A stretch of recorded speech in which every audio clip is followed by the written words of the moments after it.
A young naked man is playing a game of chess against death. Its bony hand moves one of the pieces, while the young man, motionless, stares at the board in concentration. On the table, an hourglass makes it clear that time is about to run out.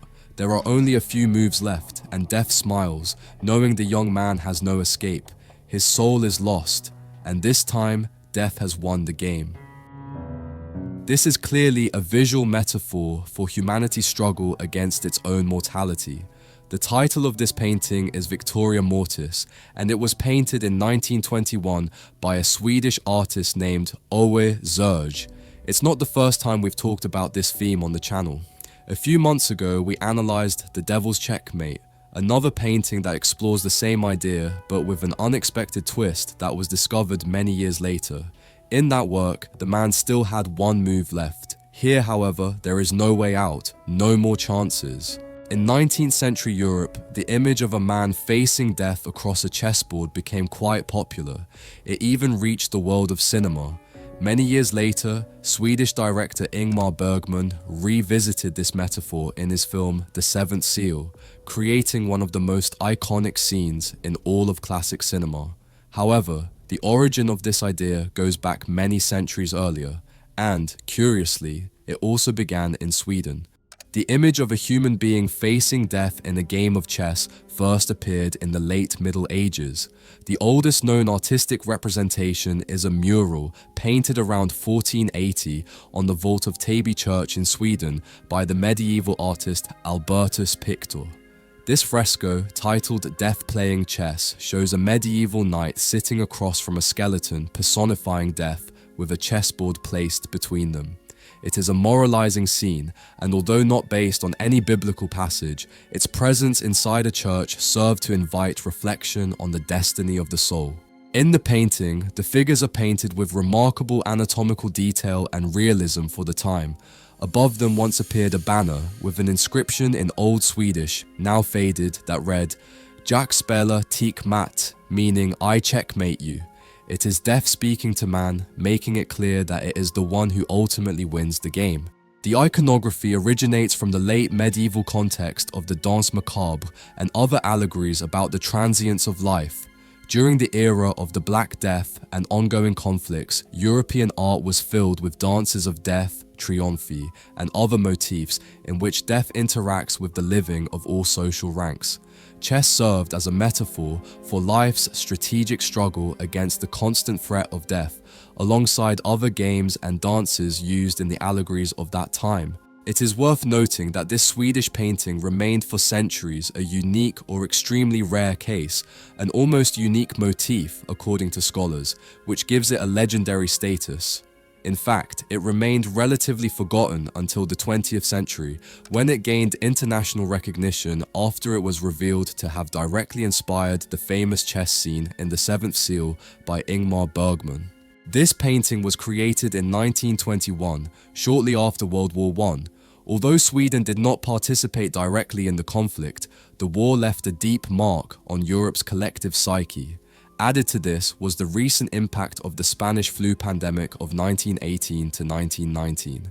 It was a time marked by death, existential anxiety, and a widespread sense of human fragility, themes that many artists began to explore intensely. In this context, Zerge presented Victoria Mortis at the 1922 Salongen exhibition held at the Liljevalchs Gallery in Stockholm. This shows that even within the Swedish art scene, the work was considered relevant and significant enough to be displayed in a major salon. The Latin title Victoria Mortis, meaning victory of death, clearly reflects the pessimistic tone of the interwar period. It suggests that the final victory belongs to death, perhaps as an allusion to the collective feeling of loss and inevitable fate that lingered after the war and the pandemic. It is likely that Zerge was aware of Sweden's cultural tradition surrounding the iconography of death. The famous mural Death Playing Chess in Täby Church is also located in Sweden, and while there is no confirmed direct influence, it is striking that in 1921 a Swedish artist revisited such a powerful allegorical image with medieval roots. In the painting, the chess game functions as a metaphor. It represents life as a strategic contest against the forces of fate. Each move symbolizes human effort and decision-making in the struggle to prolong existence, yet the game is doomed from the start. Sooner or later, death will deliver checkmate.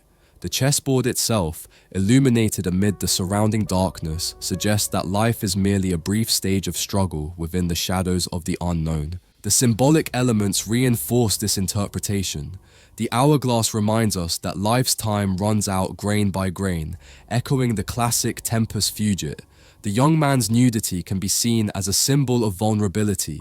We are all equal before death, stripped of our worldly garments. The title Victoria Mortis reaffirms this central idea.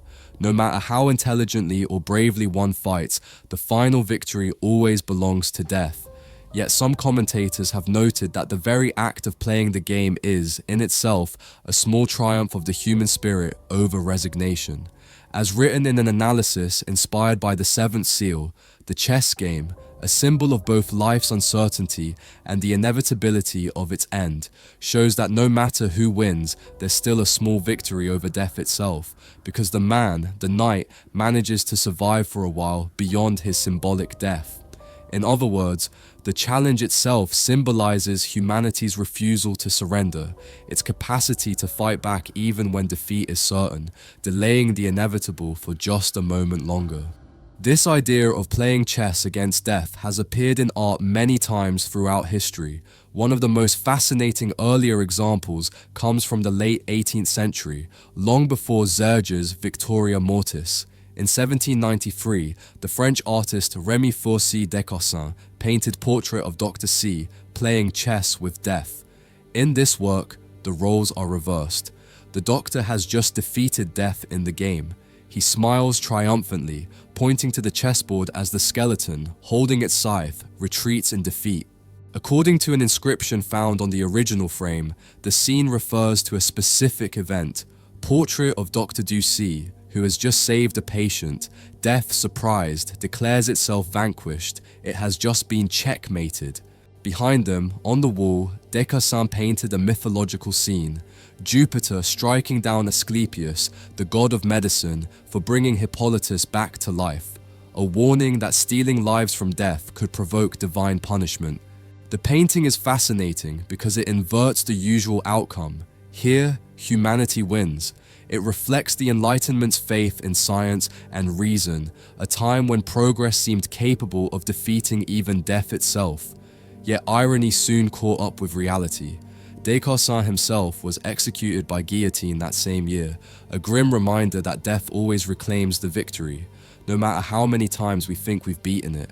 As we've seen, the image of death playing chess has taken on different meanings over time, depending on the artist who explored it. In Albertus Pictor's medieval fresco, the scene had a clear moral and religious purpose, to remind the faithful that sooner or later death will come, and that the only way to prepare for it is to live a virtuous life that ensures the salvation of the soul. In Descassins' painting, however, there is a ray of hope, the idea that humanity, through science and reason, can defeat death, even if only for a moment. Retsch also echoes that hope, portraying a game that can still be won if man relies on the divine.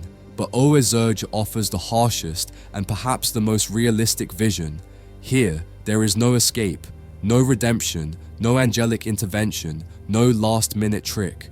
Only the acceptance that, no matter how skillfully we play our pieces, death always wins the game.